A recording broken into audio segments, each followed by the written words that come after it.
Marshals Season 2 has released its very first teaser, and buried inside a few seconds of gunfire and cold Montana light is a question the entire Yellowstone universe has been circling for months. Kayce Dutton is standing in his own home when a stranger in a black suit tells him he's heard stories about the Duttons, and Kayce's answer, quiet and almost bored, is the kind of line that only means one thing.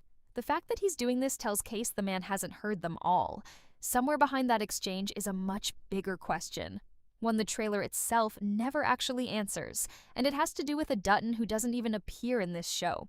Season 1 of Marshals ended with Kayce refusing to sell his home at East Camp to a Wall Street transplant named Tom Weaver, a decision that looked like a quiet victory right up until the finale revealed Weaver had been orchestrating the season's violence from the shadows the entire time.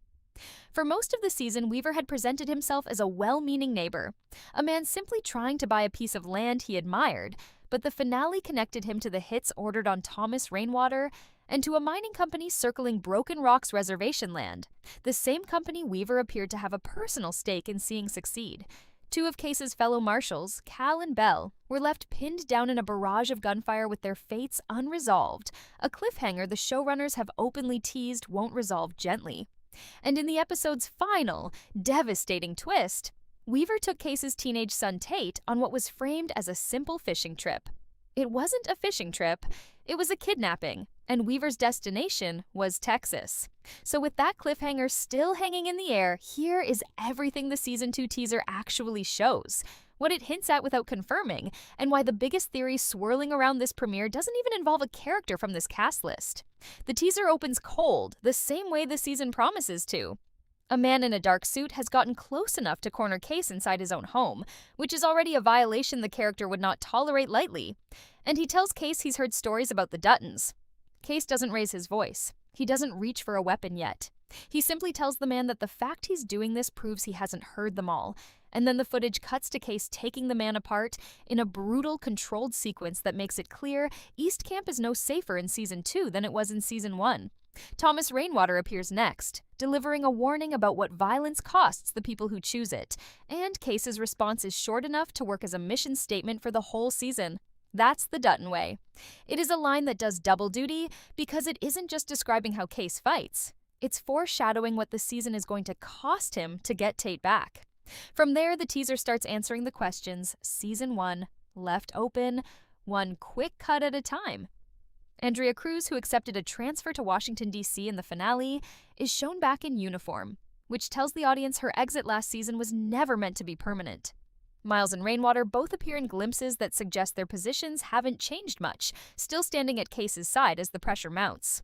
Dolly Weaver, Tom's daughter, is shown apparently held at gunpoint alongside Kayce at one point, a detail that raises the possibility she isn't as aligned with her father's agenda as Season 1 implied, and that her arc in Season 2 might bend toward an uneasy alliance with the very family her father tried to destroy. What the teaser conspicuously does not show is Cal or Belle. Given that the finale left both characters bleeding out in an ambush, and given that Marshals already proved once this year it's willing to hide its biggest reveal until the premiere itself, that absence reads less like an oversight and more like a deliberate choice to protect whatever happens to them when the season actually starts. Belle's own storyline going into the ambush was already fraying before a single shot was fired. Season 1 spent its back half establishing that her marriage was crumbling under the weight of gambling debts she'd been hiding, and that the person she'd actually been leaning on through all of it was Cal, not her husband. That dynamic gives the Cal and Belle cliffhanger a second layer beyond simple survival. It isn't just a question of whether two marshals make it out of an ambush. It's a question of what happens to a relationship that had been quietly becoming the emotional center of the show, right as both people involved in it were left bleeding in the same firefight. The teaser's refusal to show either of them isn't just protecting a life or death outcome. It's protecting whatever comes next for two characters whose story had nowhere left to go but toward each other. One storyline the teaser doesn't spell out, but that has already been confirmed off-screen, belongs to Maddie Calvin, Cal's estranged daughter, who spent Season 1 slowly rebuilding a relationship with a father she barely knew, a father who was hiding a cancer diagnosis from her the entire time. Reporting from Deadline has confirmed that Maddie is returning in an expanded role for Season 2, and paired with the uncertainty around whether Cal survives the ambush at all, that expansion carries an obvious emotional weight. Either Maddie's bigger presence is the show doubling down on a father-daughter arc that still has room to grow, or it's the show's way of giving that relationship a proper ending if Cal doesn't make it. Notably, Maddie was also left in her own precarious spot at the end of season 1, having grown close to a ranch hand named Miles Kittle while her father's condition worsened around her. So an expanded role for her isn't happening in isolation. It's tied directly to whatever the season decides to do with Cal. Season 2 is also adding a recurring character, an assistant U.S. attorney named Patrick Burns, which suggests at least part of the season will play out through the legal machinery around the Marshals, rather than purely through gunfights on Montana backroads. That's a meaningful shift in texture for a show that spent its first season leaning almost entirely on frontier-style confrontations. If Weaver's mining ties and the attack on Rainwater are going to have any real consequences, a federal attorney circling the case is exactly the kind of pressure that would force Kayce and his team to answer for the season 1 body count in a courtroom as much as a shootout. But none of that is the detail that has consumed the fan conversation since this teaser dropped, because the loudest question hanging over Marshals season 2 isn't about Tom Weaver or Dolly or even Tate directly. It's about Beth Dutton, and whether the only Dutton sibling who doesn't appear anywhere in this cast is about to show up anyway. The theory isn't coming out of nowhere, and to understand why it has taken hold, the geography actually does need laying out. When Weaver took Tate on that fishing trip, the destination he chose was Texas. That detail matters because of what's happening in Dutton Ranch, the other active Yellowstone spinoff, where Beth Dutton and Rip Wheeler relocated after a wildfire destroyed their home outside Dillon, Montana. Their new ranch sits in the fictional town of Rio Paloma in South Texas, which means the state Weaver chose for Tate's kidnapping is the same state Kayce's only surviving sibling now calls home. For a franchise built by Taylor Sheridan, who has spent years quietly threading his shows together, that overlap is exactly the kind of detail fans have learned not to dismiss as coincidence. It gets more complicated once the actual plot of Dutton Ranch is factored in, though, and this is where a lot of the loudest theories start to overreach. Dutton Ranch ended its own first season with a kidnapping of its own, when a cartel figure named Mariano Reyes had his men abduct Beth and Rip's adopted son Carter as leverage in a war over a fentanyl smuggling operation Beth and Rip had exposed. But Carter wasn't kept in Texas. He was taken across the border into Mexico, which means the parallel fans keep drawing, 2 kidnapped Dutton sons in the same state isn't quite accurate. What's actually true is narrower and in its own way more interesting. Kayce is heading into the same state where his sister lives, at the exact moment she and Rip are fighting a war against a cartel with their own son as the hostage. The geography lines up. The plots don't perfectly mirror each other, but they do run close enough that a crossing point isn't hard to imagine. The public comments from the people actually making these shows have only added fuel to the theory without ever confirming it outright. Luke Grimes told Entertainment Tonight earlier this year that a crossover isn't out of the realm of possibility, and Cole Hauser has said publicly that he'd welcome the chance to work opposite Grimes again. Those are the words of actors leaving a door open, not actors describing a plan that's already been greenlit. And there's a practical wrinkle that a lot of the Breathless Theory videos tend to skip over entirely. Dutton Ranch was renewed for a second season back in June, but that season isn't expected to air until sometime in mid to late 2027, more than a year after Marshals Season 2 premieres this October. Benjamin Cavill has also stepped in as the new showrunner on Dutton Ranch, taking over from Chad Feehan. Coordinating a full crossover across 2 shows on different networks, different production schedules, and now a new creative voice on one of them is a logistical puzzle, not a simple matter of writing Beth into an episode. The more realistic version of this theory, the one that several outlets covering the shows have landed on independently, isn't a merged storyline. It's a brief moment, Kayce arriving in Texas to search for Tate and crossing paths with familiar faces just long enough for the reunion to land emotionally before each show goes back to telling its own story. There's also a reason to trust that if Marshals is planning something like that, the Season 2 teaser wouldn't show it. This is a show that has already proven it knows how to protect a reveal. Season 1's marketing sold the whole run as a straightforward Kayce Dutton procedural and never once tipped that Tom Weaver was the season's actual villain until the finale forced the reveal into the open. If the writers are sitting on any version of a Beth Dutton appearance, holding it out of a promotional teaser is exactly the kind of restraint this creative team has already shown it's capable of. That doesn't confirm anything. It just means the absence of Beth from this footage isn't, on its own, proof that she isn't coming. It's also worth remembering that this wouldn't be the first time Taylor Sheridan has connected two corners of this universe without making a formal announcement first. Sheridan's other shows have spent years quietly sharing a fictional geography, planting throwaway references and overlapping timelines long before any crossover became official.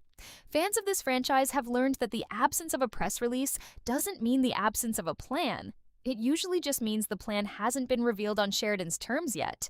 And there's a second layer connecting these two specific shows beyond the kidnapped son parallel.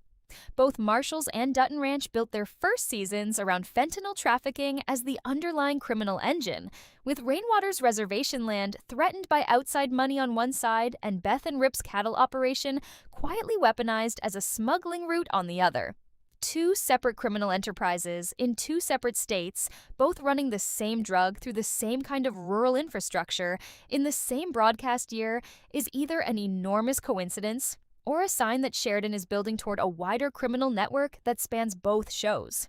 Neither series has confirmed that the two operations are connected, but the parallel is close enough that it's become one of the more persistent threads in the online discussion around both shows, and it's part of why the Beth theory has staying power instead of fading out the way most single-season fan theories do. Underneath all of it, though, is the reason this specific theory has so much emotional pull for people who've followed this family since Yellowstone.